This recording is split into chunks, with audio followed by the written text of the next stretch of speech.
आज ठाकुर जी कहते हैं किशोरी जी मैं तुम्हारा श्रृंगार करूंगा। सब लोग इधर देखो, ध्यान से सुनो।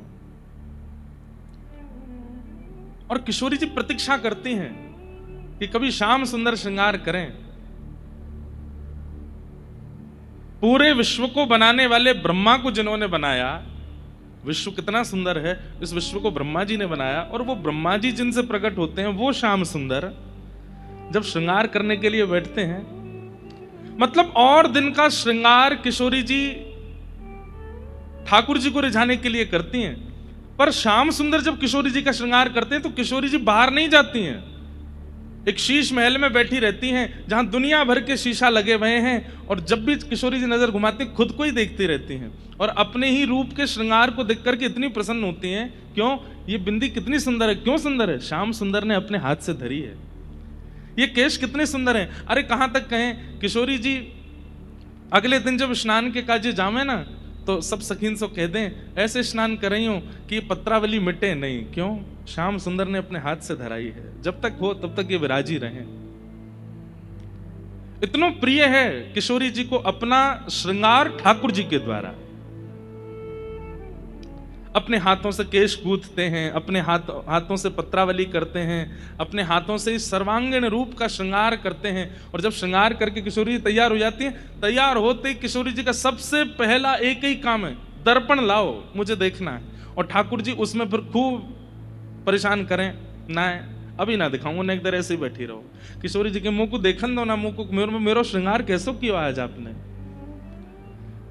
बहुत अनुनय विनय करने के बाद तब ठाकुर जी बड़ों से दर्पण लेके आवे, वहां पर कपड़ा डाल दें और धीमे धीमे कपड़ा उठाते भय फिर पूछ लें, अच्छा मैं रूप दिखाऊंगा तुम्हें कहा दोगे? बोले जो कहोगे सो दूंगी, एक बार दिखाए दो। अंत में जब ठाकुर जी कपड़ा हटाते हैं और दर्पण में जब किशोरी जी अपना रूप देखती हैं, वैसे तो इतनी सुंदर हैं, लेकिन आज श्याम सुंदर के द्वारा किए गए श्रृंगार को देखकर के किशोरी जी अपने रूप पर ही मोहित हो गए। और दिना तो श्याम सुंदर की बलैया लें, श्याम सुंदर किशोरी जी की बलैया लें, लेकिन कभी आपने कभी देखा आप खुद शीशा के सामने खड़े होकर अपनी बलैया ले रहे हो, वाह मैं कितना सुंदर। किशोरी जी के नेत्र सजल हो गए, इतना सुंदर श्रृंगार। किशोरी जी के मन में आयो, ये छवि सदा मेरे नयनन में बसी रहे बस। ये जो मेरो कृष्ण के द्वारा श्रृंगार है, ये मेरे सदा सन्मुख रहे, ऐसी मेरी इच्छा है। अपनी बलैया ले रही हैं, अपनी नेत्रन को काजल धिटोना धर रही हैं, और अपने ही प्रतिबिंब को दर्पण में देख करके किशोरी जी बोली, हे ललिते तुम कितनी सुंदर हो। और तभी प्रतिबिंब में से श्री ललिता जी का प्रादुर्भाव हो गया। कौन है ललिता? ठाकुर जी का प्रतिबिंब किशोरी जी हैं और किशोरी जी का प्रतिबिंब श्री ललिता जी हैं। हाँ। प्रीतम बताए दयो अपने कर, प्रीतम बताए दयो अपने कर, प्रीतम बताए दियो अपने कर, प्रीतम बताए दियो अपने। पर जब तक छल नहीं किया तब तक पहचान नहीं पाए आप किशोरी जी कौन सी हैं। ऐसी हमारी श्री लाडली जी, और उन लाडली जी को जो अति प्रिय हैं श्री ललिता जी, आज उनका प्रादुर्भाव, आज उनका प्राकट्य है। ऐसे श्री ललिता जी को हम बारंबार प्रणाम करते हैं, वंदन करते हैं। ये सब निकुंज रस के भाव हैं।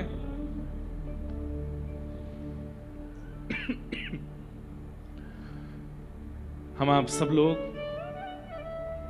चलें कथा की ओर। बंधुओं देखो एक हमारी बात सुनना, निकुंज की चर्चाएं, व्रज की लीलाएं बहुत अच्छी लगती है ना, बहुत प्रिय लगती है ना। जैसे रसगुल्ला बहुत अच्छा लगता है, गुलाब जामुन बहुत अच्छा लगता है, घेवर बहुत अच्छा लगता है, कलाकंद बहुत अच्छी लगती है। लेकिन अगर व्यक्ति अपने स्वास्थ्य का ध्यान नहीं रखता होगा, समय से औषधियां नहीं लेता होगा, या फिर अब हमें एक चीज हमें पता है कि यहाँ से शहर बहुत दूर है, सबके घर बहुत दूर दूर हैं, पर फिर भी आप सब लोग इतने भाव से आ रहे हैं, उसके लिए बहुत बहुत धन्यवाद। उस दिन सुबह भी आइएगा और एक चीज से मन बना करके आइएगा कि जिस पोशाक में आओगे उस पोशाक में कथा में नहीं आ पाओगे फिर। इसलिए घर पर एक पोशाक और धर के आना कि आके स्नान करके दूसरी पोशाक पहन के आ सको, क्यों उत्सव होगा। अब ये उत्सव होगा कैसा ये तो समय बताएगा, यहाँ का माहौल बताएगा। ज्यादा चंग आ गई तो बहुत जोर को है जाएगा, और नेक नेक आई तो नेक धीरे धीरे चलेगा। लेकिन हमारी लाडली जी का जन्मोत्सव है, खूब भाव से मनाएंगे। दूसरा, अंतिम दिन की कथा सुबह जल्दी होगी, उस दिन भी आप लोग 11 बजे से पहले यहाँ उपस्थित हो जाइएगा। आज हम भाग्य लक्ष्मी माता का दर्शन करने गए, और जब जा रहे थे तो ऐसा लग रहा था, बोलूं कि नहीं बोलूं, ऐसा लग रहा था कि श्री हनुमान जी महाराज लंका में विभीषण से मिलने जा रहे हैं। सही में वहां का पूरा दृश्य ऐसा ही लग रहा था। और जब जाकर के लंका में हनुमान जी महाराज ने देखा ना, चारों तरफ शत्रु ही शत्रु खड़े हैं। ऐसे कोई शत्रु यहां तो नहीं थे, सब अच्छे ही थे, पर जिनके वजूद से भाग्यनगर है उनका मंदिर इतना छोटा सा। और प्रणाम है उन बहन जी को जिनसे आज मिले। क्या नाम था उनका, क्या नाम था? शशिकला, शशिकला बहन जी, यही नाम था ना? कहीं किसी परिवार वाले का तो नहीं बता दिया आपने? उनको तो प्रणाम है, वो वास्तव में भाग्य लक्ष्मी है। कैसे पूरे इतने विशाल आपके इस भाग्यनगर में यहाँ की रानी श्री भाग्य लक्ष्मी मैया की वो कैसी सेवा कर रही है, कैसी रक्षा कर रही हैं। निश्चित ही उनको हम व्यासपीठ से प्रणाम करते हैं और भाग्य लक्ष्मी मैया से प्रार्थना करेंगे, नारायण भगवान से प्रार्थना करेंगे कि शंख चक्र गदा पद्म लेकर के वे सदा उनकी रक्षा करें, ताकि वो जिस कार्य को यहां संपन्न कर रही हैं वो हो सके। हमारी आप सबसे भी प्रार्थना है, वहां जाकर के आज अनुभव तो बहुत अच्छा हुआ, पर आप सब लोग अगर और वहां पर प्रोत्साहन दिखाएंगे और अपने भाव से प्रस्तुत करेंगे। देखिए भैया, फैक्ट्री बना करके बहुत धन कमा लिया, चले जाएंगे, 2-4 साल बाद सब भूल जाएंगे। बहुत धन ऐश्वर्य यश वैभव प्रतिष्ठा आदि कमा करके चले गए तो कुछ साल याद रखे जाओगे, उसके बाद भुला दिए जाओगे। लेकिन स्वामी विवेकानंद की तरह यदि भगवत कार्य करके जाएंगे तो सदियों तक लोग याद रखेंगे। और लोग याद रखें ये बड़ी बात नहीं है, ठाकुर जी याद रखें, लक्ष्मी मैया याद रखें। आप सब भाग्यनगर के लोग, सबसे हमारी प्रार्थना है, आप लोगों का दायित्व बनता है कि आपकी मैया, आपकी रानी श्री लक्ष्मी मैया उस सुंदरता से विराजें। उनको किसी की कोई, वैसे तो वो सबकी रक्षा करती हैं, सब आंचों से वही बचाती हैं, पर आप सब लोग थोड़ा वहां अपना प्रोत्साहन और दिखाइए, और जो भी वहां सेवा हो सके, जो भी वहां व्यवस्थित हो सके उसको करवाने का प्रयास कीजिए। उसके लिए सरकार से बात करनी पड़े, ऊपर जाना पड़े और ऊपर कुछ करना पड़े, कीजिए, पर ठाकुर जी की धरोहर बचाइए। हमारे पूर्वाचार्यों ने क्या किया, श्रीमद रामानुजाचार्य जी ने क्या किया? ग्रंथों की रक्षा कर रहे हैं, मंदिरों की रक्षा कर रहे हैं। किसी समय में ऐसे ऐसे आक्रांत आए थे जो धर्म का चोला पहन करके आए थे, और धर्म का चोला पहन करके हमारे सब देवस्थानों को ध्वस्त नष्ट करने का प्रयास कर रहे थे। उस काल में आचार्यों ने रक्षा की। आज के काल में हम लोग बस जाते हैं, मनोकामना मांगते हैं, प्रणाम करते हैं, चलते बनते हैं, ऐसा नहीं। आप सब लोगों से प्रार्थना है, सजग होइए, और वो जो बहन है उनका संग कीजिए। वैसे तो वो बहुत प्रशंसा कर ही रही थी, लाखों लोग वहां दीपावली पर आदि सब जगह वहां से जाते हैं, पर वहां देख करके मुझे पता चल रहा था जो स्थिति विभीषण की है लंका में, वही स्थिति है। पर आप सब लोग अगर विभीषण का संग करेंगे तो निश्चित है कि राम विजयी होंगे।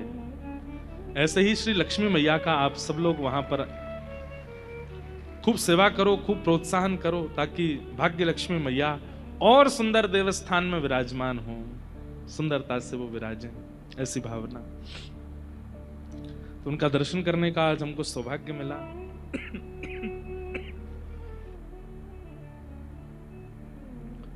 कल कथा में हम लोग सूत जी महाराज को व्यास मंच पर विराजमान कर चुके हैं।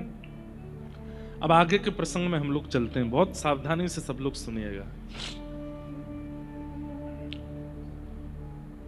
श्रीमद् भागवत की रचना क्यों की गई? सौनकादि ऋषियों ने सूत जी से प्रश्न किया जब वेदव्यास भगवान 4 वेद लिख चुके हैं, इतने पुराणों की रचना कर चुके हैं, तो फिर भागवत पुराण एक और एक्स्ट्रा लिखने की क्या जरूरत थी? तब यहां सूत जी महाराज उत्तर देते हुए कहते हैं, वेदव्यास जी ने चिंता में लिखी है भागवत और सारे ग्रंथ। क्यों? कहीं ना कहीं कलयुग में व्यक्ति का कल्याण कैसे होगा, और उसके कल्याण के लिए, उसको सद्मार्ग दिखाने के लिए हमें कुछ तो लिखना पड़ेगा। तब वेदव्यास जी महाराज ने पहले पुराणों की रचना की, महाभारत की रचना की, वेदों की रचना तो हो ही चुकी थी, लेकिन इन सब रचनाओं से उनका मन संतुष्ट नहीं था। रचनाकार को पता होता है कि मेरी रचना उचित है कि नहीं, भले ही वो 4 लोग उसके सामने प्रशंसा करके चले जाएं, बहुत अच्छा बनाया, बहुत अच्छा बनाया, लेकिन वो जानता है कि अच्छा बना नहीं है। अगर श्रेष्ठ रचनाकार होगा तो, कई रचनाकार तो ऐसे होते हैं कि वो सामान्य सी चीज बना देते हैं और लोग बाग उनकी प्रशंसा कर जाते हैं, तो वो और फूले नहीं समाते, देखा ये तो मैंने किया ही है। एक बात तो निश्चित है कि श्रेष्ठ गुणवान व्यक्ति, उसके गुण की बहुत प्रशंसा की जाएगी ना, वो स्वीकार नहीं करेगा। जिसमें गुण केवल उसके प्रारब्ध से या 4-5 लोगों की मदद से उसका गुण प्रकाशित हो गया है, वो व्यक्ति थोड़ा सा पॉपुलर हो गया है, 4-5 लोगों के कारण वो थोड़ा लाइमलाइट में आ गया है, उसका गुण इतना विशेष नहीं है, पर किसी के प्रोत्साहन से वो थोड़ा प्रकाश में आ गया, ऐसा व्यक्ति अपने गुण का अभिमान करेगा। लेकिन जो वास्तव में परिश्रम करके अपने गुण का निर्माण करता है, उसको अपने गुण की प्रशंसा अच्छी नहीं लगती।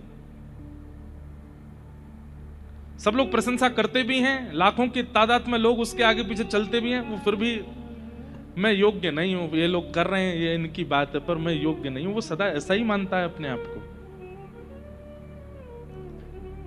ये वास्तविक गुणवान व्यक्ति का लक्षण है, अपने गुण की प्रशंसा को स्वीकार नहीं करता।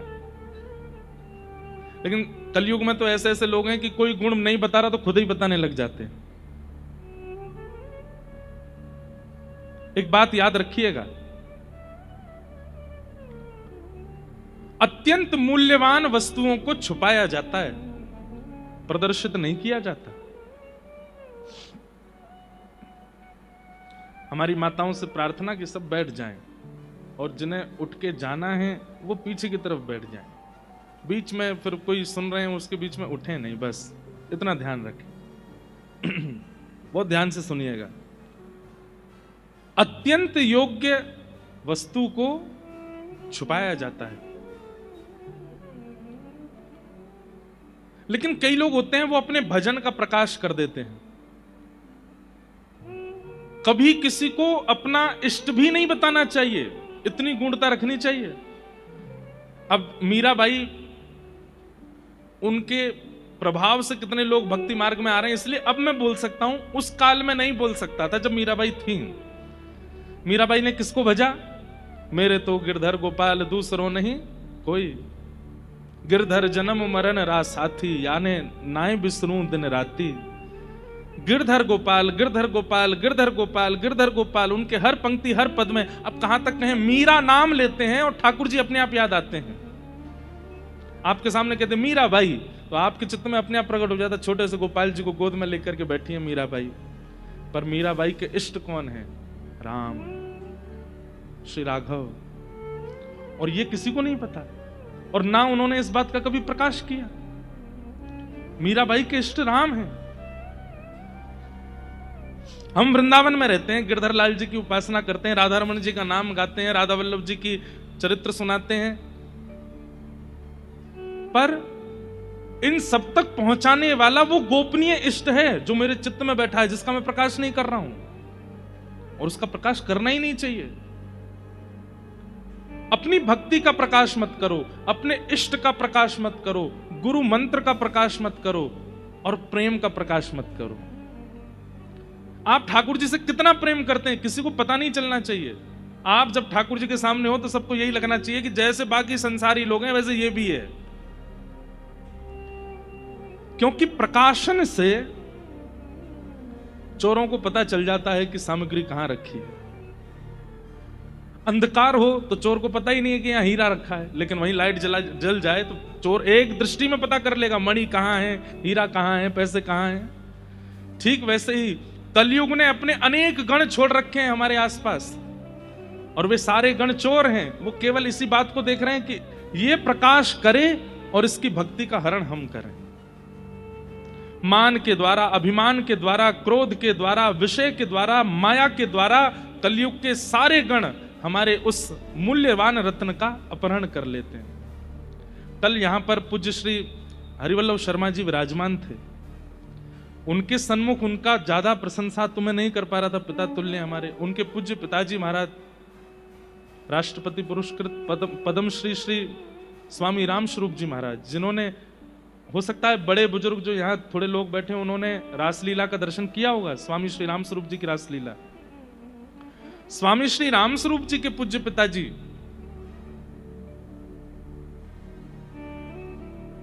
श्री मेघ श्याम जी, जिन्होंने रासलीला मंचन को नाट्य रूप प्रदान किया। ठाकुर जी ऐसे मंच पर आएंगे, फिर मधुमंगल ऐसे हंसावेगो, फिर ये ऐसे करेंगे, ऐसे ये पूरा मंचन जिन्होंने बनाया, आपके दादाजी कल जो विराज रहे थे उनका एक पद है, और उस पद में एक पंक्ति है,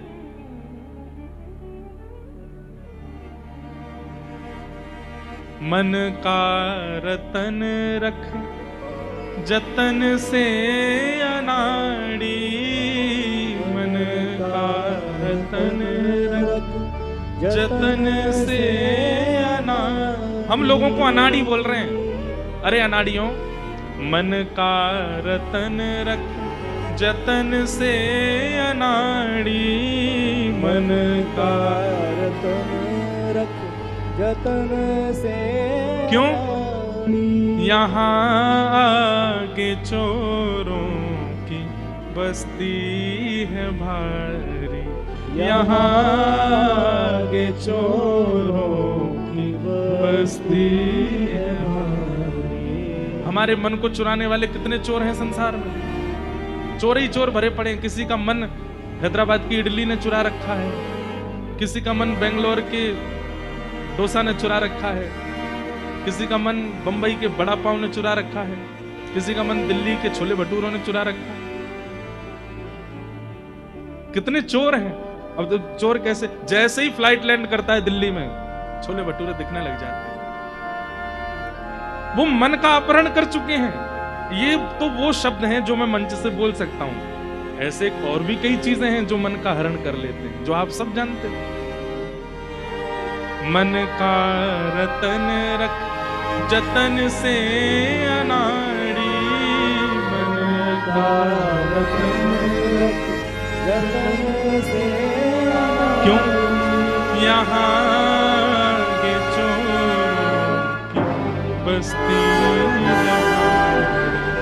यहाँ चोरों की बस्ती है वाली। अरे आप कह रहे हो हमें कोई नहीं चुराएगा, अरे ज्ञानी लुटे गुमानी यहाँ पल में लुट जाए लाखों डेरा, बगल बड़ा हो ना जाए अंधेरा, बगल बड़ा हो ना जाए अंधेरा। प्रेम नगर की डगर है कठिन रे, बटो ही न करना बसेरा,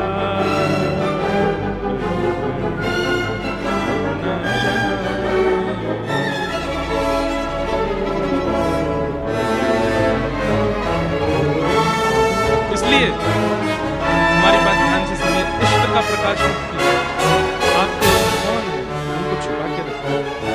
दूसरा, गुरु मंत्र का प्रकाश उसको छुपा के रखो। तीसरा, आपका ठाकुर जी से कितना प्रेम है इसका प्रकाश मत करो। मैं तो गोपाल जी को दिखाए बिना कुछ पाते नहीं, हम तो गोपाल सेवा की नहीं, क्यों बताना है आपको? नहीं बताइए ना। आचार्य चरण जब घर आते हैं ना, कोई रसिक जन घर आते हैं, उस समय मौन रहिए, ज्यादा से ज्यादा बोला मत कीजिए, हम ऐसे करते हैं, हम ऐसे करते हैं। वो इतने दीर्घ बुद्धि होते हैं, वो सब समझ जाते हैं घर देखते ही कि कौन कितनी सेवा में, कौन कितना, रसोई कितनी पवित्र है। जल का एक घूंट पीते ही उनको सब पता चल जाता है। आप जब बताते हैं ना तो वो समझ जाते हैं, है कुछ नहीं बताया जा रहा है। हाँ, वो रसिक इतनी उच्च कोटि का नहीं होगा तो वो खुद पूछने बैठ जाएगा, अच्छा सेवा कैसे करते हो, आदि आदि बात सब भाव। नहीं तो वो अपने आप समझ जाते हैं कौन कितना कैसे। इष्ट का प्रकाश नहीं, मंत्र का प्रकाश नहीं, प्रेम का प्रकाश नहीं, इन तीन चीजों का प्रकाश नहीं करना, भक्ति का प्रकाश नहीं। जितनी हो सके अंतर्निष्ठ करो, नहीं पता चलने दीजिए किसी को कि आप कितने बड़े भक्त हैं, कितने बड़े वैष्णव हैं। क्यों? प्रकाश से चोरी होने की संभावना होती है, उसके अपहरण की संभावना होती है। वेदव्यास जी महाराज का चित्त अभी प्रसन्न नहीं है। क्यों? इतना सब कुछ लिख दिया लेकिन मेरे मन को संतुष्टि नहीं है। और अच्छे रचनाकार का यह स्वरूप होता है कि वो अपनी रचना चाहे जितनी अच्छी बना ले, वो संतुष्ट होता ही नहीं। हमें 10 साल हो गए कथा करते हुए, हम अपनी कथा से संतुष्ट नहीं होते। कई लोग कहते हैं आप भागदौड़ क्यों करते हो, एक के बाद एक कथाएं क्यों कर रहे हो, कुछ आराम कर लो। भाई आराम वो करता है जो संतोष हो जाता है, जिसको कि हो गया भाई, हमारा भजन तो हो गया, हमारी कथा तो हो गई, हमने तो सेवा कर ली। जो ऐसा सोचता है हो गया, वही तो सोने जाता है। और जिसका काम हुआ ही नहीं है, होमवर्क हुआ ही नहीं है, कल सुबह स्कूल में टीचर दंड देने वाले, वो बेचारा सुबह 4 बजे तक लिखता ही रहता है। और ऐसा व्यक्ति ही भक्ति मार्ग, संसार के मार्ग में जितना हो सके अपने कार्य से संतुष्ट हुआ कीजिए। कितना कमाया आज? 500 रुपया कमा, बहुत है, चल जाएगा। आज कितना कमाया? आज 1 लाख कमाया, ये भी बहुत है, चल जाएगा काम। लेकिन भक्ति मार्ग में सदैव अपनी भक्ति से असंतुष्ट रहिए। आज कितना नाम जप किया? 2 लाख तो हो गया, अभी तो बहुत कम है। 2 लाख क्या होता है? 2 लाख तो कोई करता ही नहीं होगा हम में से, पर फिर भी एक शब्द क्या है, इतना भी हो जाए तो भी उससे असंतुष्ट रहिए। अपने ठाकुर जी का खूब सुंदर बंगला बनवा दिया, सब कुछ करने के बाद आरती पूजा सब कर दी, उत्सव मनाने के बाद सब बहुत बढ़िया उत्सव था, ये तो हुआ ही नहीं, इससे भी अच्छा हो सकता है। सदैव ऐसी भावना। इससे क्या होगा? आप भक्ति मार्ग में और अपने आप को आगे ले जाते रहेंगे और वर्धन होता रहेगा और आपकी भक्ति प्रकाशित होती रहेगी। तो पहली बात, प्रकाश मत कीजिए, और दूसरी बात, अपनी सेवा से, अपने भजन से, अपने भाव से कभी संतुष्ट मत होइए। वे तो व्यास जी महाराज थोड़े असंतुष्ट हैं। मैंने इतना कुछ लिख दिया लेकिन अभी तक मेरे को लगता है कि जो मेरे चित्त में भाव था वो मैं लिख ही नहीं पाया हूं। तब वहां नारद जी का आगमन हुआ और नारद जी महाराज ने आकर के कहा,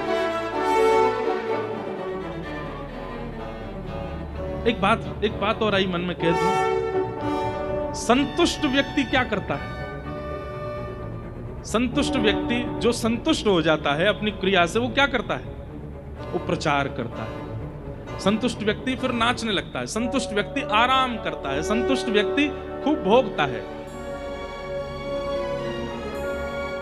लेकिन यहां पर वेदव्यास जी महाराज को संतुष्टि का अनुभव नहीं कराना है, शांति का अनुभव कराना है। अपनी रचना से शांति हो जाए, धैर्यता आ जाए, स्थिरता आ जाए।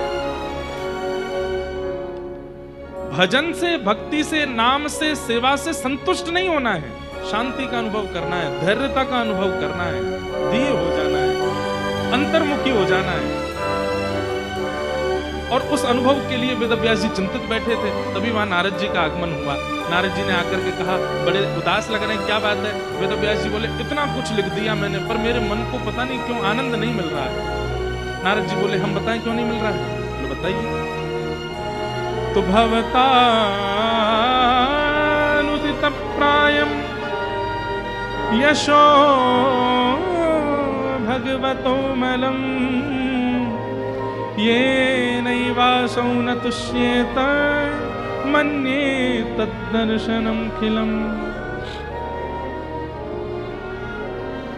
आपने जितने भी ग्रंथ लिखे हैं ना अभी तक वेदव्यास जी, उन सब में आपने ठाकुर जी के प्रभाव का प्रकाश किया है, ठाकुर जी के स्वभाव का प्रकाश नहीं किया। ठाकुर जी का प्रभाव क्या है? महाभारत युद्ध होना था, पांडवों की सेना इतनी नहीं थी, लेकिन अर्जुन ने जब ठाकुर जी को मांग लिया तो ठाकुर जी सारथी बन करके गए, और सारथी बन करके गए, अपने ज्ञान उपदेश से ऐसा ज्ञान अर्जुन को दिया, विशाल सैन्य सागर को कौरवों की अर्जुन ऐसे लांग गया जैसे कोई गाय के खुर के गड्ढे को पार कर जाता हो। अब ये क्या है? ठाकुर जी का प्रभाव है। बिना शस्त्र उठाए अर्जुन को जिता दिया, ये ठाकुर जी का प्रभाव है। बीच युद्ध मैदान में खड़े होकर के ठाकुर जी ने ज्ञान उपदेश किया, ये ठाकुर जी का प्रभाव है। भगवान शेष शैया पर लेटे थे, नाभि से कमल प्रकट हुआ, उस पर ब्रह्मा जी आ गए, ये ठाकुर जी का प्रभाव है। हिरण्याक्ष पृथ्वी को लेकर के गर्भोदक महासागर में चला गया, उस समय ठाकुर जी वराह बन करके गए और जाकर के वहां से लिया, ये ठाकुर जी का प्रभाव है। हिरण्यकश्यप ने मुष्टिक भेदन किया तो ठाकुर जी खंभ से प्रकट हो गए नृसिंह बन करके, ये ठाकुर जी का प्रभाव है। स्वभाव कहां है? आपने सब जगह ठाकुर जी का प्रभाव दिखा दिया, पर वो अंदर से कैसे हैं, उनका मन कैसा है, उनके विचार कैसे हैं, उनका प्रेम कैसा है, इसका आपने कहीं वर्णन नहीं किया व्यास जी, इसलिए आप उदास हो। भवतानुदित प्रायम यशो भगवतो मलम, भगवान के निर्मल यश का आपने वर्णन नहीं किया, इसलिए आपका चित्त उदास है।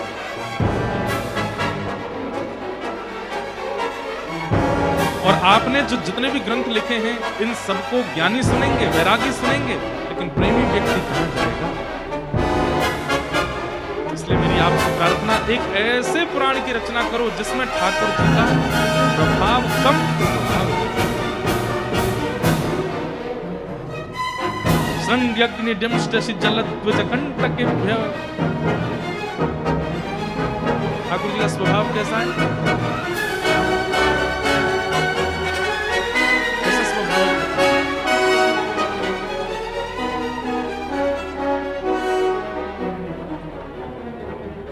भगवान जब शांति दूत बनकर के गए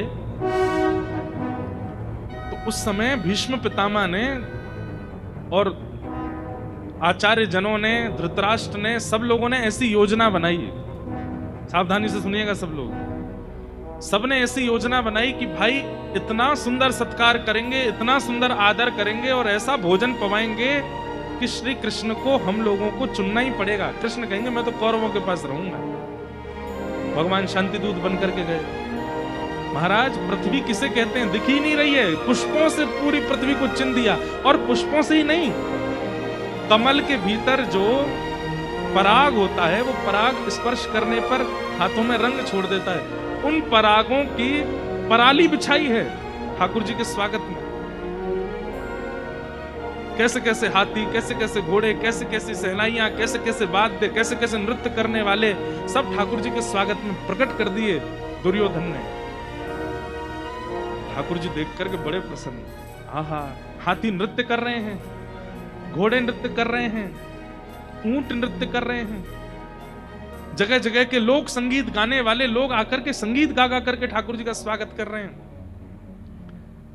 ये सब सुनकर के पांडवों को तो चिंता हो गई, बोले कन्हैया गए हाथ से, बोले इतना स्वागत कर दिया है इन कौरवों ने, इतना सुंदर स्वागत, और ऐसा कि हमारे यहाँ तो बेचारे आके पूछते हैं द्रौपदी खाने को हो तो दे दो कुछ, द्रौपदी कहती भोजन खत्म हो गया, और हम तो कुछ करते ही नहीं है। इन कौरवों ने तो सब, बढ़िया हुआ कि भगवान श्री कृष्ण हम कलयुगी जीवों के बीच के नहीं थे, हम आप सब लोग तो ऐसे प्रभावों पर ही आकर्षित होते हैं, कौन ने कितना हमारा सम्मान के बाद पास जाएंगे। ठाकुर जी पहुंचे, सभा में जैसे पहुंचे हैं तो सभा में भी दुर्योधन ने कोई कमी नहीं छोड़ी। बैठे बैठे ठाकुर जी के नेत्र बंद हो गए तो दुर्योधन बोला आपको नींद आ रही है? मुझे नहीं, नींद नहीं आ रही है, तो रसोई घर से सुगंधी आ रही है, कुछ बढ़िया बनना है। तो महाराज एक व्यक्ति आकर के सब बताने लगा, खीर बन रही है, कलाकंद बन रही है, घेवर बन रहे हैं, ये बनने। ठाकुर जी बोले अब तो जल्दी चर्चा करो, मीटिंग जिसके लिए हम आए वो करो, फिर जल्दी प्रसाद खाएंगे। सब प्रकार से ठाकुर जी के अनुकूल हो गए थे। अब कौरवों को यह विश्वास हो गया था कि अब तो ठाकुर जी हमारे पक्ष में ही हैं।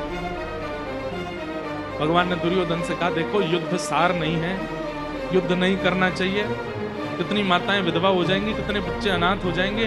हम युद्ध के पक्ष में नहीं है। हम तो तुमसे यह कहना चाहते हैं, वैसे तो इंद्रप्रस्थ के राजा पांडवों को ही होना चाहिए, क्योंकि उनके पिताजी कह करके गए थे तुम्हारे पिताजी से कि मैं रुग्ण हूं, मेरी मृत्यु के बाद कुछ दिन तुम संभालना, जब मेरे बच्चे बड़े हो जाएं तो उनको राजा बना देना।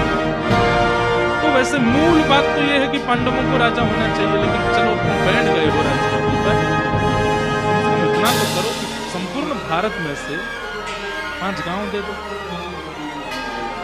5 गांव अलग अलग 5 पांडव बांट लेंगे, उसमें रह लेंगे।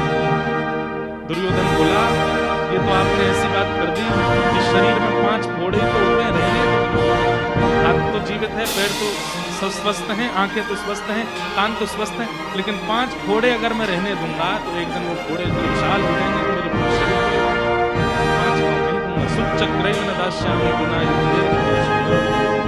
एक सुई के नोक के बराबर जमीन भी अगर चाहिए तो युद्ध करके ले जाए, वरना युद्ध करें। तो भगवान के भाव को स्वीकार किया, दुर्योधन उठ गया, सभा वहीं विराम हो गई। चलिए प्रसाद प्रतीक्षा करते हैं।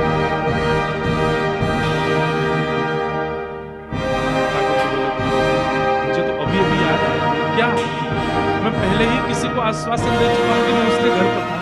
किसके घर पर? अरे तुम्हारे विदुर जी के घर। ये विदुर जी मुझको बहुत समय से कहते आ रहे हैं कि मेरे यहाँ आइए, मेरे यहाँ आइए। मैं इनको पिछली बार बोल के गया था कि तुम्हारे यहाँ ही इस बार पाऊंगा। मुझे अभी अभी याद आया कि मेरा भोजन तो विदुर जी के, विदुर जी वहीं बैठे थे। विदुर जी बोले मैंने तो एक बार भी नहीं बोला, लेकिन सबके सामने कैसे बोले? विदुर जी के तो हाथ पांव कांपने लगे। ठाकुर जी मंद मंद मुस्का के देख रहे हैं, जाओ घर। ठाकुर जी किसी को स्वयं कह रहे हैं कि मैं तेरे घर आऊंगा, और सभा में उनका मान बढ़ा रहे हैं कि विदुर ने मुझको निमंत्रित किया। आसपास के लोग अरे बात साक्षात द्वारिकाधीश घर आने वाले जैसे दौड़े विदुरानी से बोले, अरे विदुरानी मेरी बात सुन। विदुरानी बोले क्या हुआ? जल्दी स्नान कर ले, घर में चौका लगा। बोले कौन आ रहा है? कहते कहते रो गए द्वारिकाधीश। विदुरानी बोली सुनने में गलती हुई होगी, हमारे घर क्यों आएंगे? इतने बड़े इंद्रप्रस्थ में, इतने बड़े हस्तिनापुर में कौरवों के यहाँ जाने वाले वो हमारे छोटे से घर में कैसे आए? आज सभा में बोले, मुझे इशारा किया 3 बार कि जल्दी जा। विदुरानी बोली घर में तो कुछ है ही नहीं खाने को, व्यवस्था तो करो। दौड़ करके गए हैं बाजार से कुछ लाने के लिए, यहां विदुरानी गई है स्नान करने के लिए। इतने तो पहुंच गए घर पे, बाहर द्वार पर टेक लगा करके खड़े हैं, खटखटा रहे हैं, जल्दी खोलो। विदुरानी ने जब खोलो शब्द सुना, वही कौन है बाहर? हम तो नंद जी के लाला हैं, अपनी विदुरानी काकी के हाथ की रबड़ी खाने आए हैं, जल्दी द्वार खोलो। इतना प्रेम प्रकट कर रहे हैं, किसी को विश्वास ही नहीं हो रहा है। विदुरानी की हालत तो सबको पता ही है कि कहीं का कहीं वस्त्र पहन लिया, कोई बात समझ में नहीं आ रही। द्वार खोल करके देखा, शंख चक्र गदा पद्मधारी द्वारिकाधीश मंद मंद मुस्कुरा रहे हैं और अपने पेट पे हाथ धर के कह रहे हैं, काकी जी बहुत जोर की भूख लगी है, जल्दी पवाओ। आइए ना। श्याम सुंदर भीतर गए, उल्टे पाटे पर बैठ गए। बहुत ज्यादा उत्सुकता के कारण छिलके खिलाने लगी ठाकुर जी को, फल दूर फेंकने लगी, छिलका खा रहे हैं प्रेम से ठाकुर जी। ये ठाकुर जी का स्वभाव है, ये प्रभाव नहीं। आपने इसका वर्णन नहीं किया है, इसलिए आपका चित्त शांत है। कहां तक बताएं? ऐसे ऐसे स्वभाव हैं ठाकुर जी के कि उन सब स्वभावों का वर्णन किया जाए तो एक स्वच्छंद ग्रंथ ठाकुर जी के स्वभाव पर लिखा जा सकता है। एक और सुनिए, ध्रुव बुलाते हैं ठाकुर जी को, 5 महीने तपस्या करते हैं ध्रुव जी, और 5 महीने के बाद देवता जाते हैं ठाकुर जी से निवेदन करते हैं, भगवान अपने भक्त को दर्शन देने चले जाओ। तो भगवान ब्रह्मा जी से कहते हैं करेक्ट करो, करेक्शन करो। बोले क्या? आज के बाद कभी मत कहना कि हम भक्त को दर्शन देने जाते हैं, हम भक्त का दर्शन करने जाते हैं। ये भजन करने वाले, ये तप करने वाले, ये साधन करने वाले, इनको दर्शन देने थोड़ी जाता हूं मैं, इनका दर्शन करने जाता हूं, इनसे मिलने जाता हूं। ये स्वभाव है ठाकुर जी। बहुत चर्चाएं हैं, स्वभाव पर ही बोलते रह जाएं। ठाकुर जी का ऐसा मधुर स्वभाव ऐसा किसका होगा? सब स्वीकार करते हैं। आपने इन स्वभावों का वर्णन नहीं किया, इसलिए आपका चित्त शांत है।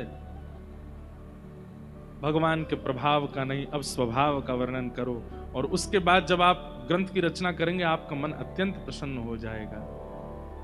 तब वेदव्यास जी महाराज ने समाधि लगाई, नारद जी ने अपने पूर्व जन्म की कथा सुनाई, और श्री वेदव्यास जी महाराज ने समाधिनानुस्मर तद विचेष्टितम समाधि भाषा के द्वारा एक नवीन ग्रंथ की रचना की, जिसका नाम है श्रीमद् भागवत महापुराण, जहां पर भगवान का प्रभाव छुपाया गया है, स्वभाव बताया गया है। ठाकुर जी का स्वभाव प्रधान है। नृसिंह बन करके भगवान प्रकट होते हैं, ये प्रभाव है। लेकिन जब हिरण्यकश्यप का वध करने के बाद जब ध्रुव प्रहलाद के साथ जो चर्चा करते हैं ठाकुर जी, भगवान ने सबसे पहला शब्द पता है क्या कहा? प्रहलाद को गोद में लेते ही ठाकुर जी कहते हैं, प्रहलाद मुझे क्षमा कर देना। परमात्मा कह रहे हैं मुझे क्षमा कर दो। क्यों?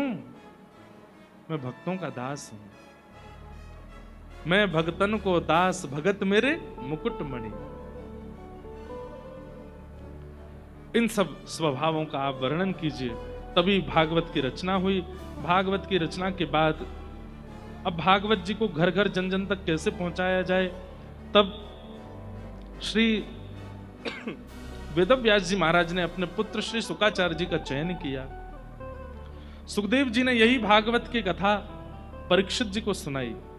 परीक्षित कौन है और उनको 7 दिन में मरने का श्राप क्यों लगा, इस संदर्भ में महाभारत का प्रसंग सुनाया गया। महाभारत का युद्ध अपने अंतिम पड़ाव पर था। दुर्योधन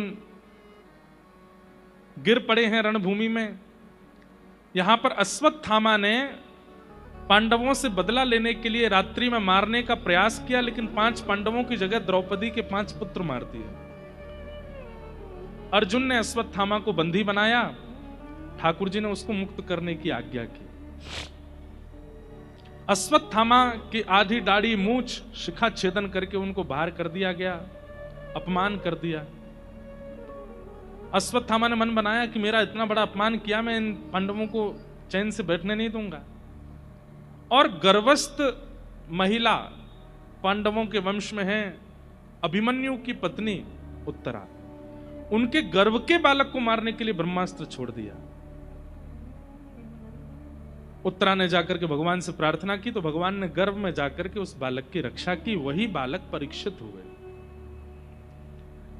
कुंती ने भगवान की स्तुति गाई, भीष्म पितामह ने भगवान की स्तुति गाई, और भगवान पांडवों पर कृपा करके वापस द्वारिका को प्रस्थान कर गए। बहुत विस्तृत प्रसंग है ये, आज और कल भी लगा देता तो भी नहीं भूलता, लेकिन आज मैं इस सब भावों को कम कहा है ताकि आगे की कथा का विस्तार कर सकूं। भगवान द्वारिका चले गए। द्वारिका जाने के उपरांत परीक्षित का जन्म हुआ, उसी बालक का जिसकी भगवान ने गर्भ में रक्षा की। परीक्षित बालक को आशीष देने के लिए ठाकुर जी गए। कुछ साल बाद अर्जुन द्वारिका गए, लेकिन ठाकुर जी अपनी लीला पूरी करके स्वधाम चले गए हैं। ये बात जब अर्जुन ने आकर के वापस पांडवों को बताई, तो पांडव परीक्षित को राजा बना करके स्वयं स्वर्गारोहण को चले गए। और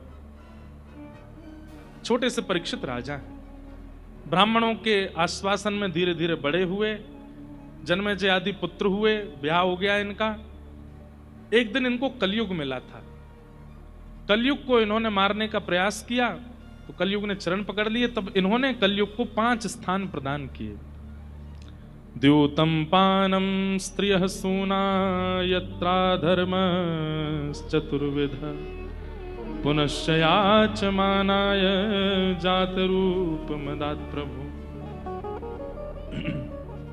5 स्थानों में कलयुग है। मैं इस बात को जब कहता हूं कथा में, तो मैं एक बात कहता हूं, कितने बड़े आश्चर्य की बात है। हमारे पास 100 कमरे हैं और किसी हमारे शत्रु के पास 5 कमरे हैं, लेकिन 5 कमरे वाला इतना बलवान है कि 100 कमरे वालों को उनके कमरे खाली करके अपने में बुला लेता है। हम आप सब लोग कलयुग से ज्यादा बलवान हैं। हमारे पास नाम है, हमारे पास कथा है, हमारे पास कीर्तन है, हमारे पास ठाकुर जी का दर्शन है, हमारे पास संत चरण हैं, हमारे पास धाम हैं, तीर्थ हैं, पवित्र नदियां हैं। फिर भी इतने द्वार होने के बाद भी वो 5 द्वार वाला हम पे हावी हो जाता है। कथा, भागवत, कीर्तन, सत्संग, ये सब क्या है? पवित्र होने के तरीके हैं। लेकिन फिर भी कलयुग का प्रभाव हम पर इतना अधिक क्यों है? उसके पास तो 5 ही बाण हैं बस।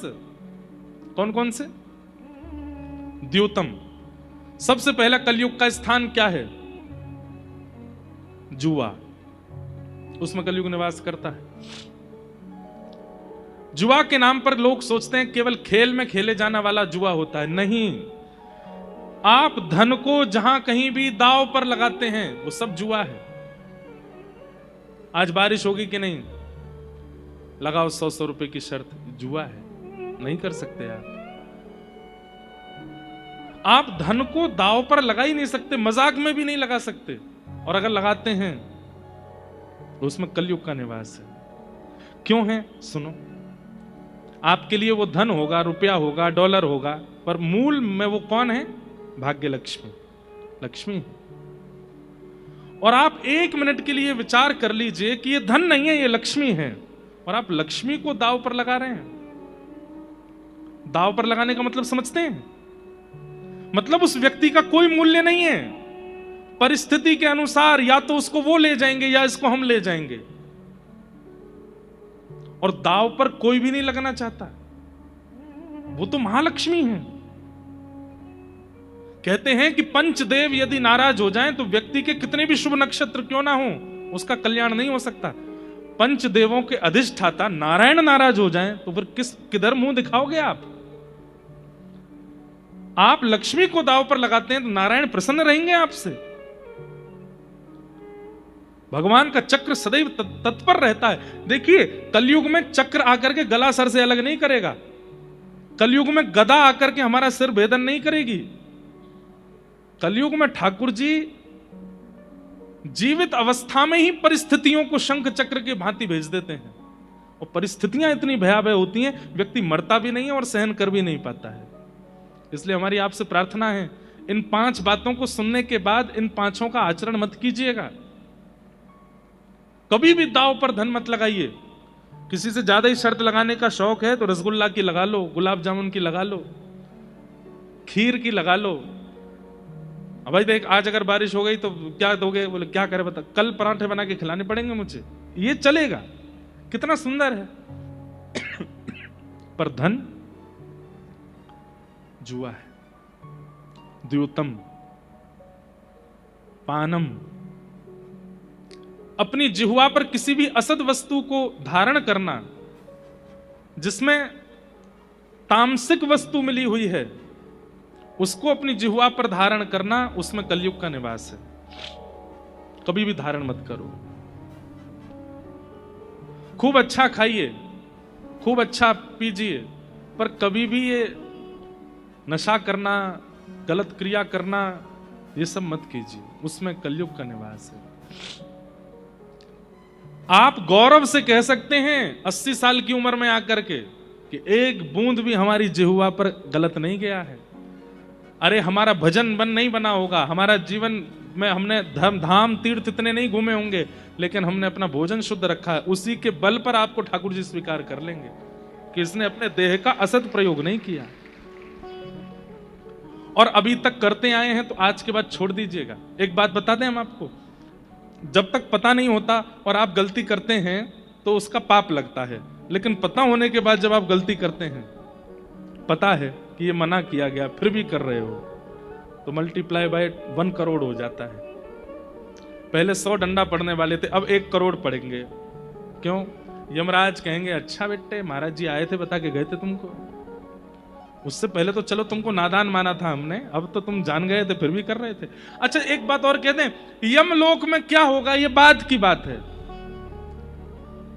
पृथ्वी ही आपकी जीवित अवस्था में उसका कुछ ना कुछ फल दे देगी। इसलिए पानम। अच्छा, पानम में एक बात और सुनिएगा, आप मदिरा पान नहीं करते, आप भक्ष नहीं खाते, लेकिन जिससे मिलते हैं बिना गाली के नहीं बोलते, ये भी पानम के समान ही है।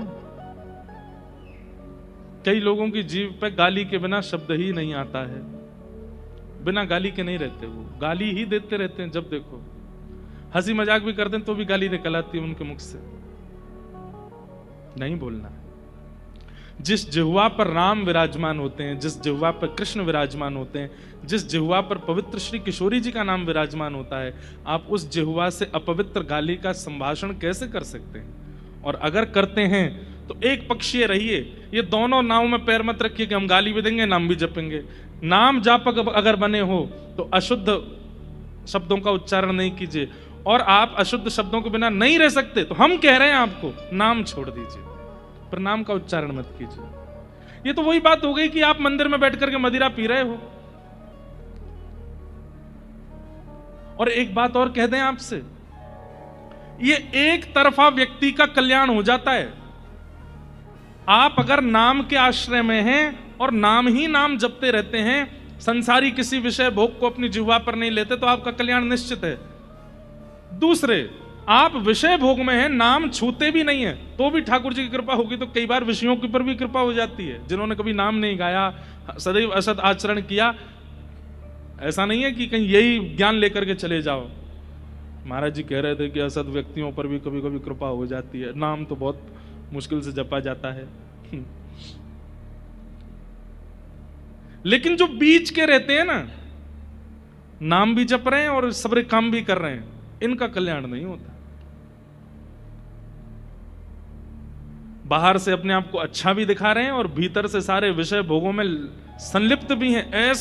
ऐसों की संख्या सबसे ज्यादा है इस कलिकाल में। और छद्म भेषी राक्षस कहलाते हैं वे लोग। सतयुग बहुत अच्छा था, 2 ही राक्षस थे, हिरण्यकश्यप हिरण्याक्ष। त्रेता बहुत अच्छा था, 2 ही राक्षस थे, रावण कुंभकर्ण। मारता है प्रहलाद जी को, मारता है प्रहलाद जी को, नाम मत ले मेरे सामने हरि का। वो इतना तो है कि कम से कम एक पक्ष में है, एक तरफा है। मैं राक्षस हूं तो मैं राक्षसी हूं, हरि सुनूंगा नहीं। पर कलयुग के राक्षस वो तो हरि हरि बोल भी बोलते हैं और फिर गलत काम भी कर रहे हैं। इसलिए हमारी प्रार्थना है, एक पक्ष ले लीजिए। या तो पूरी तरह से यहां के हो जाओ, या पूरी तरह से वहां के हो जाओ, बीच के मत रहो। किशोरी जी को कल्याण करना होगा तो उधर जाओगे तो वहां पर भी कर सकती हैं। पर हां, आप कम से कम यमराज से भी कह तो सकते हो कि देखिए, हमने भले ही पाप किया, हमने भले ही असत्कृत्य किए, पर हमने धर्म का आश्रय नहीं लिया किसी के सामने अपनी छवि सुधारने के लिए, हम गलत ही रहे। इस बात पे यमराज भी ताली बजाएगा, चलो कढ़ाई में डालो इसको। लेकिन जब व्यक्ति ऐसा जाता है ना, जो नामाश्रित भी रहा, कथाएं भी कराता रहा, कथाएं भी सुनता रहा और गलत काम भी कर रहा है, यमराज उसको कहता तुम नहीं डालोगे इसको, तो मैं डालूंगा। इतना गलत काम करके आया, ठाकुर जी का नाम भी लेता रहा और ये सब भी करता रहा। इसलिए भैया, एक पक्ष के हो जाओ, या तो पूरे यहां के या पूरे वहां के। ये डिवाइडेशन मत रखो बीच में, थोड़े यहां के थोड़े वहां के। या तो पूर्ण रूपेण विषय को चुनिए या पूर्ण रूपेण भजन को चुनिए, आपको खुली छूट है। अभी हम आ रहे थे तो एयरपोर्ट पर एक बहन जी बोली, कंठी पहन रखी थी उन्होंने, बोले कि महाराज जी मुझे एक बात पूछनी, बस एक प्रश्न का उत्तर मैंने बताओ। मैं बहुत अच्छा जीवन जी रही हूँ, सब कुछ बढ़िया कर लिया, सब कुछ बहुत अच्छा कर लिया, बस एक चीज है। मैंने क्या? हम कंठी पहनती हैं, मैंने तो प्याज लहसुन नहीं छोड़ा जा रहा, मैंने तो कंठी उतार दो। कि जरूरी क्या? ये उतारने का मन भी नहीं कर रहा। मैंने कहा क्यों नहीं छोड़ पा रहे? कोई जबरदस्ती नहीं, छोड़ने का प्रयास किया, 5-6 दिन बाद पर मेरा एक आध किलो वजन कम हो गया। मैंने क्यों? स्वाद ही नहीं आता था भोजन में, तो रोटी कम खपती थी। मैंने कहा तो अच्छी बात है, वजन घटे तो। लेकिन आप एक जीव के कारण उसमें आने वाले स्वाद के लिए आप त्याग नहीं सकते। तो फिर हम कहते हैं तुलसी जी कितना बड़ा त्याग करती हैं, अपने पौधे रूप का परित्याग करती हैं, अपने आप को छिलवाती हैं, अपने आप के भीतर सुई धागे उर्सवा करके तब आपके गले में जाती हैं। क्यों? आपका कल्याण करने के लिए। और आप उनके लिए इतना नहीं त्याग सकते, तो फिर क्यों पहननी है तुलसी? इसलिए भैया, भजन का मार्ग चुनना है तो विषयों का त्याग तो करना पड़ेगा। और कहीं आप विषय भजन दोनों संग करोगे तो ये पाप नहीं है, ये घनघोर पाप है।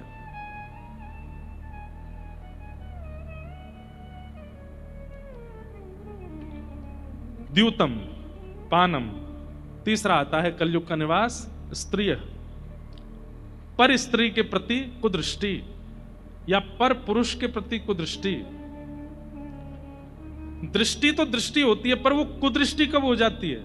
जब आप ऑलरेडी एक के हैं और उसके बाद अन्य के प्रति आपकी भावना है, ये कुदृष्टि है।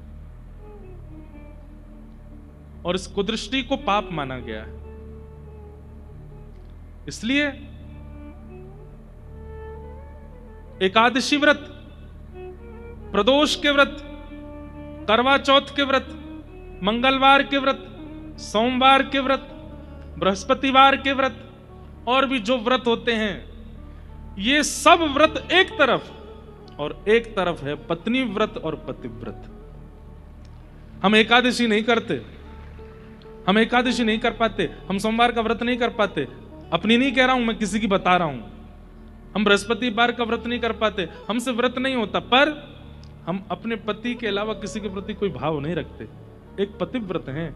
तो सारी एकादशियां आकर के आपको आशीष प्रदान कर देंगे। हम एक पत्नी व्रत हैं, तो सारे प्रदोष, सारी एकादशियों का जो फल मिलना चाहिए वो आपको मिल जाएगा। इससे बड़ा व्रत संसार में कोई है ही नहीं, सबसे बड़ा व्रत है। एक कथा आती है कि सूर्य उदय को कोई नहीं रोक सकता।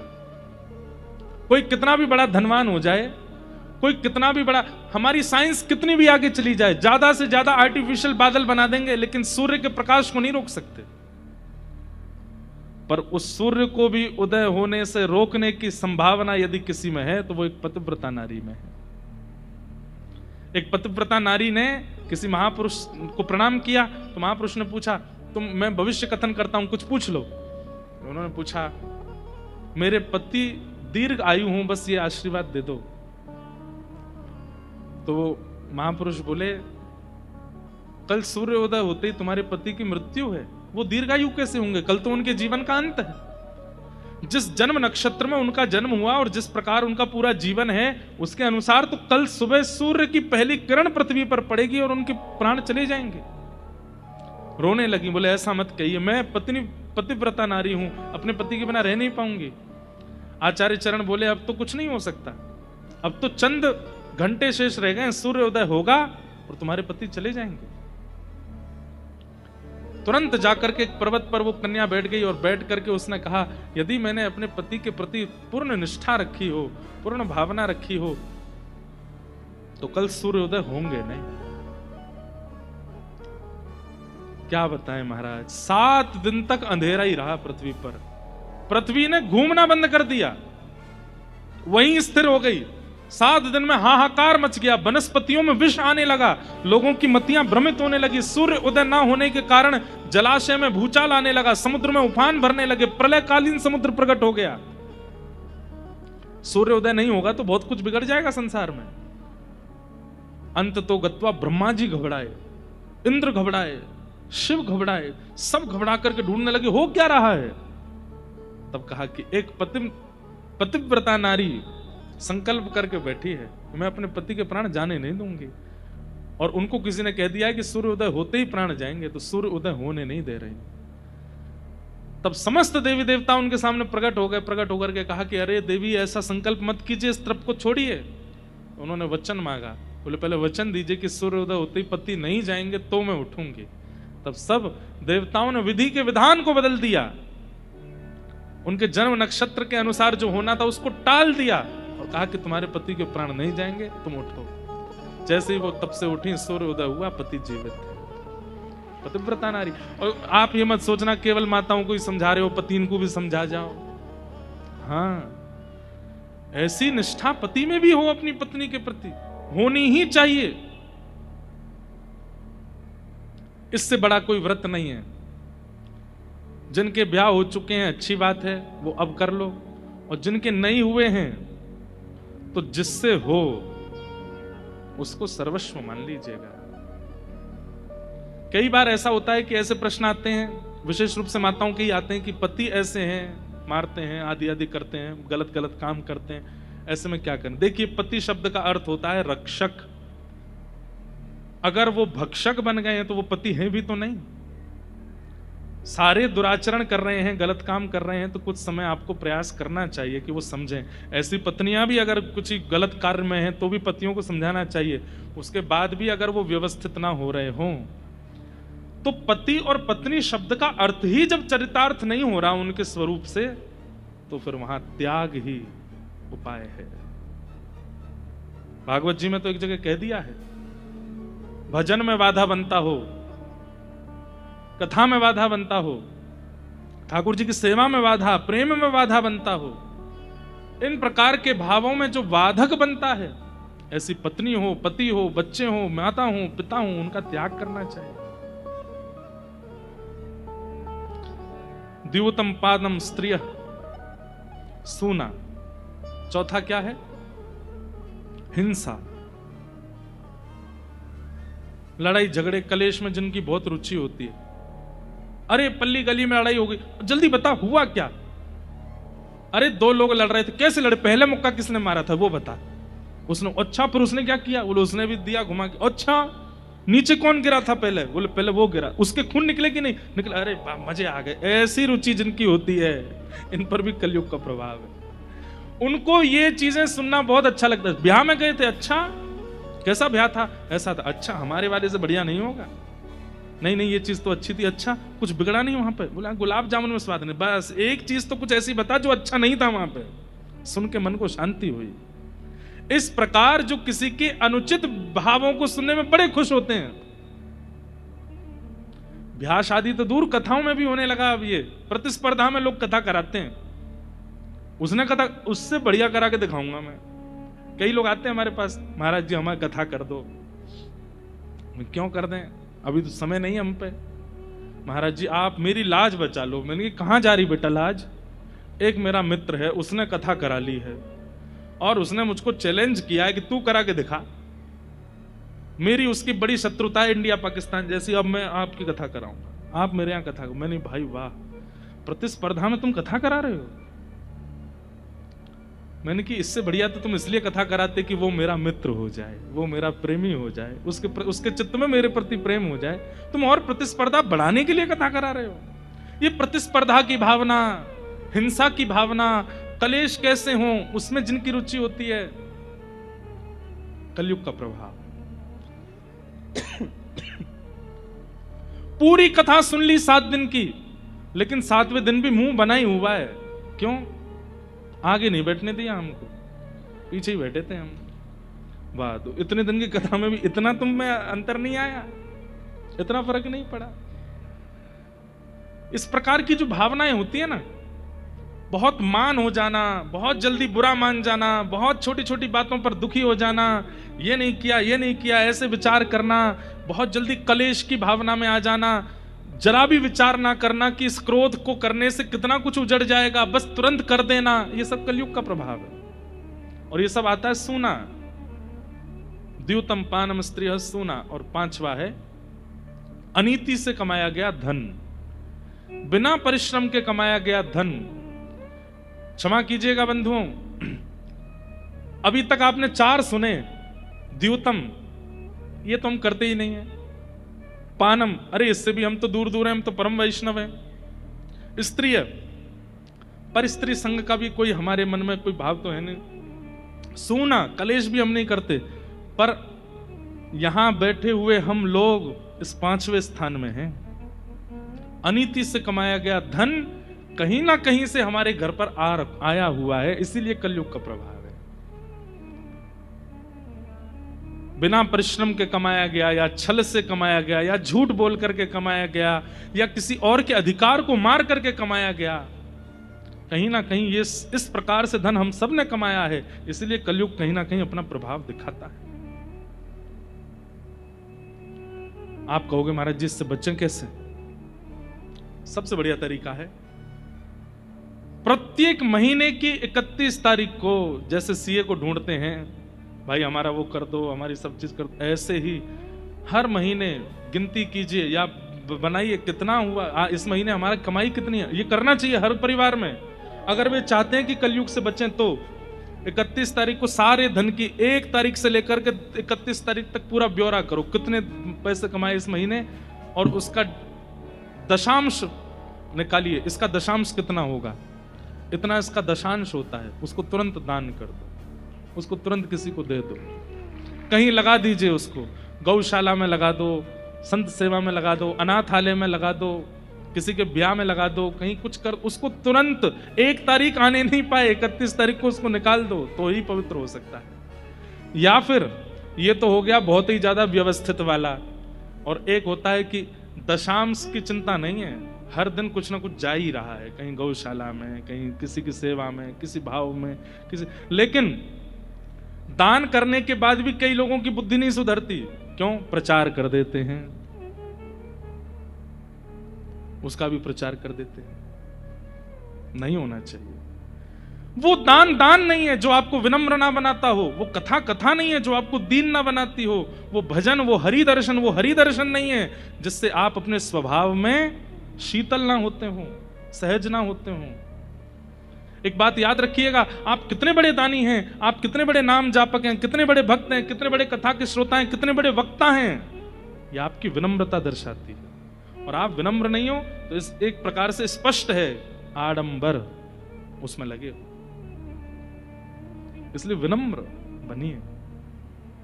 द्यूतम पानम स्त्रिय सोना यत्रा धर्मश्च चतुर्विधः पुनश्च याचमानाय जाति रूप मदात प्रभो, 5 स्थान दे दिए कलयुग को। राजा परीक्षित स्वयं भटक गए और वापस अपने राज्य भवन में आकर के आज मन हुआ कि एक मुकुट तहखाने में इसको पहन के तो देखूं कैसा लगेगा। जैसे मुकुट धारण किया, जरासंध का मुकुट था, अनीति के धन को जैसे ही सिर पर धारण किया, स्वयं राजा परीक्षित, उन पर ही कलयुग का अंश दिखने लगा। और राजा परीक्षित वन में गए तो थे भ्रमण के लिए, प्यास लगी तो एक ऋषि के आश्रम में पहुंचे, ऋषि के यहाँ जाकर के कहने लगे मुझे जल पिला दो। ऋषि त्रातक समाधि में बैठे थे, उन्होंने कोई प्रत्युत्तर नहीं दिया, तो राजा को अपना अपमान लगा और एक मरा हुआ सर्प उनके गले में डाल दिया। यह दृश्य कुछ लोगों ने जाकर के उस ऋषि पुत्र को बता दिया और उनके पुत्र ने श्राप दे दिया, मैं राजा परीक्षित को 7 दिन में मरने का श्राप देता हूं। राजा परीक्षित को जब यह बात पता चली कि मुझे 7 दिन में मरने का श्राप लगा है, अपने पुत्र जन्मेजय को राज्य गद्दी पर बैठा करके अपना राज्य छोड़ करके वन में चले गए। तभी गंगा के तट पर असंख्य संतों को बैठे देखा, सबके चरणों में जाकर के राजा परीक्षित ने कहा, मेरे जीवन के केवल 7 दिन बचे हैं, अपनी मुक्ति के लिए मुझे क्या करना चाहिए, कृपा कर मुझे बताओ। न जानू कोई पूजन, अज्ञानी हूं मैं भगवन, न जानू कोई पूजन, अज्ञानी हूँ मैं भगवन। आचार्य चरणों में जब भी जाइए, आचार्य चरणों में जब भी जाइए, योग्य बन करके नहीं, दीन बन के जाइए। चरणों में जाकर के श्री परीक्षित जी महाराज प्रणाम कर रहे हैं और प्रणाम करते हुए कह रहे हैं, भगवान मेरे जीवन के केवल 7 दिन बचे हैं, मुझे बताइए मैं अपना कल्याण कैसे करूं।